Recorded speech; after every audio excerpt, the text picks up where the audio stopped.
Good question. I think like on a technical basis, right? Like I started off with poetry. That's always been my love, but I've moved a little bit beyond that. Recently, I do have a collection coming out this year titled "At the River." It's from Phonograph Editions.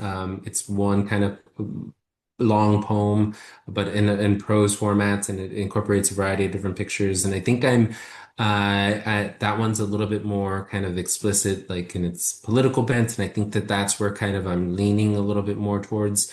Um, I've discussed the personal, I've discussed the region. I think I've given a voice to myself, to my family, hopefully to my people. But now I think I got to be a little bit more explicit in sort of my politics in it. And I almost like hate that idea that like, that you have to be a writer and an advocate. I think the writing is the advocacy in a lot of ways, right?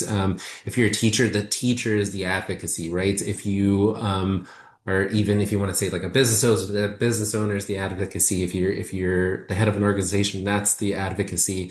And so I've resisted sort of like this idea of like being two, but I think I can blend them together and be more explicit about like sort of what is happening right now with the immigration raids, what is happening with the politics of the country, how people are demonizing others. And so I started writing a novel about immigration policy and about sort of this speaker having to navigate this world in which he is unfortunately deported and trying to come back to the United States. So I think like, that seems like the right direction to move, and I want to explore it more, and I want my poetry, my writing to be a reflection of of creating dangerously, as you say.